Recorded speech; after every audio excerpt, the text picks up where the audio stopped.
मोदी जी से भी निवेदन करें कि भाई कम से कम इस नीट एग्ज़ाम के कारण और 2-2 नीट एग्ज़ाम के कारण धर्मेंद्र प्रधान जी की तो छुट्टी बनती है। नमस्ते, आप सभी से अनुरोध है कृपया हमारे चैनल को सब्सक्राइब करें, वीडियो को लाइक भी अवश्य कर लें। एक बार फिर नीट एग्ज़ाम रद्द हो गया है और लगभग 23 लाख छात्रों का भविष्य फिर से अधर झूल में है।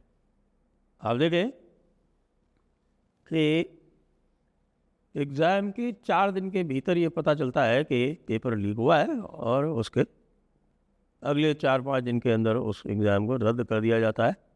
और ये है हमारे जो वर्तमान शिक्षा मंत्री हैं धर्मेंद्र प्रधान जी, ये उनके कार्यकाल का दूसरा नीट एग्ज़ाम है जो रद्द हुआ है।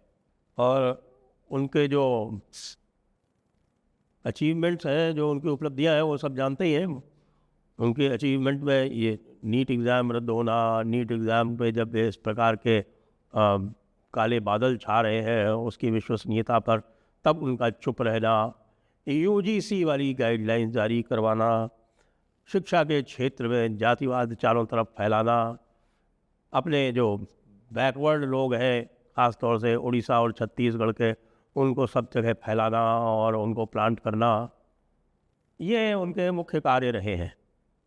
बीच बीच में वो कभी कभी संगठन का कार्य भी कर देते हैं और संगठन के लिए बना के भेज दिए जाते हैं।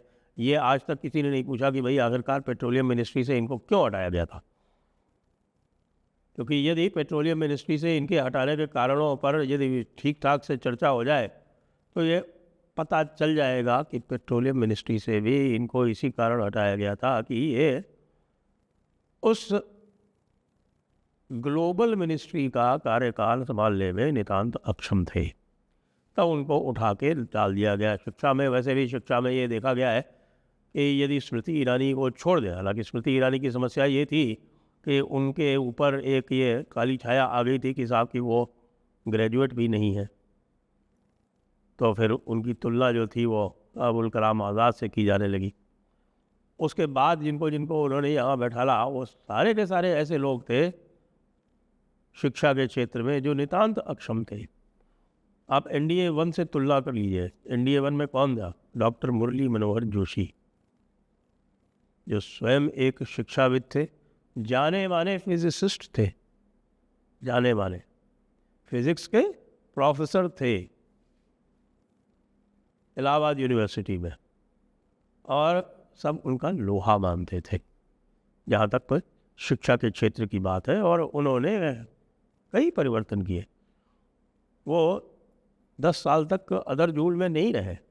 उन्हें जो परिवर्तन करने थे शिक्षा क्रम में, पाठ्यक्रम में, वो सब उन्होंने फटाफट किए। ये अलग बात है कि NDA चुनाव हार गई 2004 में, और जब कांग्रेस सरकार आई तो उसने सारे के सारे परिवर्तन एक साथ 6 महीने के अंदर अंदर रिवर्स कर दिए, वापस पलट दिए।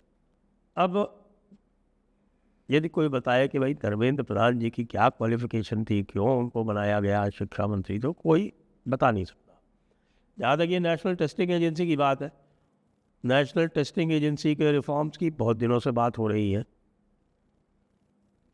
बार बार पेपर लीक होते हैं। अब 23 लाख लोगों का आप एग्ज़ाम ले रहे हैं। नीट का एग्ज़ाम NTA कराता है, UGC नेट का एग्ज़ाम कराता है, आप और भी बहुत सारे एग्ज़ाम कराते हैं ये लोग, JEE भी कराते हैं। अब JEE में कंप्यूटर बेस्ड इवैल्यूएशन आरंभ कर दिया गया। वो जो एग्ज़ाम है JEE का, वो कंप्यूटर बेस्ड होता है। तो यदि वो एग्ज़ाम कंप्यूटर बेस्ड हो सकता है, वो भी अंडर ग्रेजुएट लेवल के लिए होता है, उसके लिए भी जो मिनिमम क्वालिफ़िकेशन है वो 12वीं पास है, तो 12वीं पास लोग जो है वो यदि JEE का एग्ज़ामिनेशन कंप्यूटर बेस्ड ले सकते हैं। क्यों किया गया था कंप्यूटर बेस्ड JEE का एग्ज़ाम?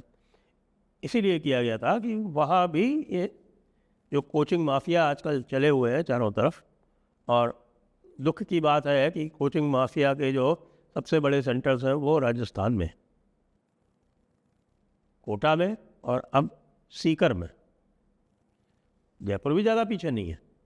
जयपुर में भी ये कोचिंग की बहुत सारी दुकानें खुली हुई, और ये दुकानें क्योंकि आप यदि आप इनमें जाएं, क्योंकि मैं एक कोचिंग इंस्टीट्यूट में गया था और जिस प्रकार की स्थितियां मैंने देखी वहाँ पे, तो मुझे बड़ा तरस आया कि लाखों रुपए लेके छात्रों को इस तरह के बिल्कुल जिसको कहते हैं कि क्रैम्प्ड क्लासरूम्स में ठेल दिया जाता है, और जो उनको अपने क्लासरूम्स में जो 12वीं कक्षा का जो रेगुलर पाठ्यक्रम है उसमें सीखना चाहिए, और वही सीखने के लिए वो आते हैं यहाँ लाखों रुपए दे के इन शिक्षा की दुकानों पर। ये हमारे पूरे शिक्षा तंत्र की फेलियर है। सरकारी संस्थान जो है जिनमें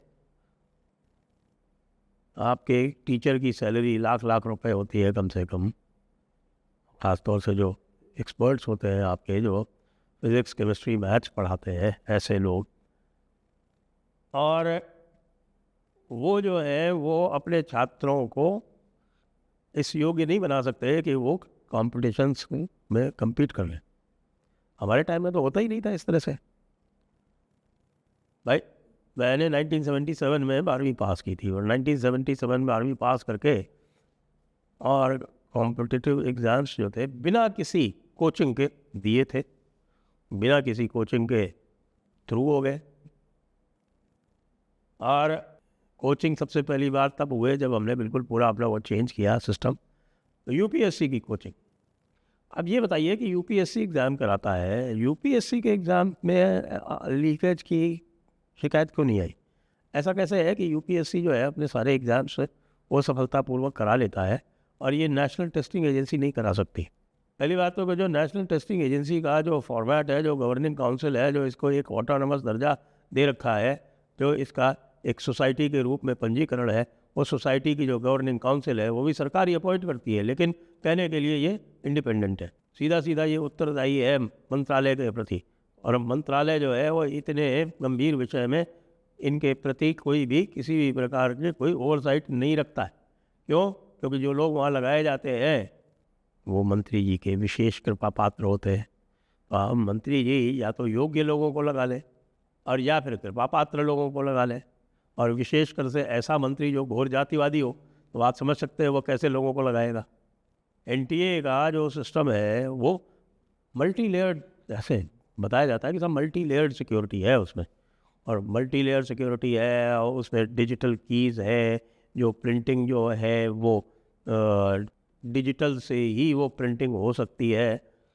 यानी वो सब उस तरह के सिस्टम्स हैं जो आजकल किसी भी मॉडर्न प्रोफेशन में होते हैं।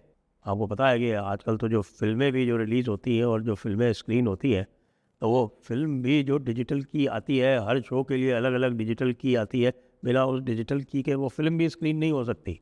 तो यही डिजिटल आपके बने हुए हैं, जब डिजिटल कीज़ है और उसकी प्रिंटिंग जो है वो बिना डिजिटल सिग्नेचर के, बिना डिजिटल कोड के नहीं हो सकती, और होने के बाद में फिर वो डबल लॉक में और विशेषकर डिजिटल डबल लॉक में वो सब हो के तब जाती है, तो ये पेपर लीक कैसे हो गए? इसका तो सीधा सीधा अर्थ ये है कि जो लोग पेपर सेट कर रहे हैं वही लोग साथ साथ गेस्ट पेपर भी बना रहे हैं। क्योंकि जो भी पीडीएफ आया है, हम उसका ओरिजिन कहाँ से है, पकड़े तो महाराष्ट्र के मिस्टर खैरनार गए हैं कोई, और उसके बाद फिर उनके जो स्टेप्स हैं वो आपके सीकर से मिल रहे हैं, हरियाणा में जा रहे हैं, केरला से मिल रहे हैं। तो मतलब एक बड़ा भारी रैकेट ऑपरेट हुआ, और बड़े भारी रैकेट में आप ये समझिए कि सारे के सारे क्वेश्चंस जो है वो नहीं मीट कर रहे हैं, लेकिन 135 क्वेश्चंस जो है हूबहू आ रहे हैं। इसका मतलब कोई ऐसा बंदा है जो पेपर सेटिंग में, क्वेश्चन बैंक बनाने में इन्वॉल्व है, और उस क्वेश्चन बैंक ने उसने ये जो पेपर जो आए हैं उसने उसको मेमोराइज़ किया है, और मेमोराइज़ करके उसको सर्कुलेट किया है एज क्वेश्चन बैंक, तभी वो गेस्ट पेपर बन गया, और गेस्ट पेपर बन के चारों तरफ घूम गया। और फिर ये देखना पड़ेगा कि भाई जो आपने अल्ट्रा सीक्रेट जो ग्रुप बना रखा है पेपर सेटर्स का, वो क्या कर रहा है। भाई सीधा सीधा काम है, मंत्री जी नेशनल टेस्टिंग एजेंसी बनाई है, नेशनल टेस्टिंग एजेंसी को इक्विप करो और उसको इतने संसाधन दो कि वो सब जगह कंप्यूटर बेस्ड एग्जामिनेशन कर सके। कंप्यूटर बेस्ड एग्जामिनेशन में सीसीटीवी के साथ में, कंप्लीट मॉनिटरिंग के साथ में आपको केवल इतना इंश्योर करना है कि भाई जो व्यक्ति परीक्षा दे रहा है उसको वहाँ पे बैठ के, जहाँ पे वो परीक्षा दे रहा है वहाँ बैठ के उसको क्वेश्चन हल कराने वाला कोई उपस्थित नहीं है, इतना सा इंश्योर करना है। क्योंकि हर कंप्यूटर पर अलग क्रम में, अलग स्टाइल से और अलग अलग क्वेश्चंस सेम डिफ़िकल्टी पैटर्न के आएंगे, उनको आपको सॉल्व करना है। और यदि कोई आपको जो है वो लंबा ऐसे भी लिखना है या लिखना भी है, कुछ ऐसे टाइप आंसर्स भी देने हैं, तो उसके लिए भी आजकल राइटिंग पैड मौजूद है। हम राइटिंग पैड के ज़रिए कंप्यूटर पे लिख सकते हैं। तो सब इतना सब होने के बाद में इस तरह की एक क्षमता दिखाई जाए तो मैं तो यही कहूँगा कि भाई अब तो धर्मेंद्र प्रधान को जाना ही चाहिए। धर्मेंद्र प्रधान ने बहुत कचरा फैला लिया, बहुत रायता फैला लिया, अब हेड्स मस्ट रोल। साथ में ये भी याद दिला दूँ आपको कि कल 14 मई है, कल यूजीसी का मैटर सुप्रीम कोर्ट में दोबारा आना है। और जैसी कि आशा थी, उम्मीद थी, अभी तक सरकार ने उसका कोई उत्तर दिया नहीं है। अभी तक काउंटर सरकार का हमारे पास आया नहीं है। हमारे पास मतलब भाई हमारे पास आना चाहिए ना, हमारे वकील के पास आना चाहिए। मैं उसमें परिवाद मैं उसमें पिटिशनर वादी, अभी तक सरकार का मैटर नहीं आया। मतलब ये जो है मिस्टर धर्मेंद्र प्रधान, ये इस मैटर को इतना नज़दीक ले जाना चाहते हैं उत्तर प्रदेश चुनाव के कि उत्तर प्रदेश चुनाव के ऊपर इम्पैक्ट पड़े। तो अब तो भाई सभी लोग सोचें, मोदी जी से भी निवेदन करें कि भाई कम से कम इस नीट एग्ज़ाम के कारण और दो नीट एग्ज़ाम के कारण धर्मेंद्र प्रधान जी की तो छुट्टी बनती है ना। जय हिंद, जय भारत, वंदे मातरम।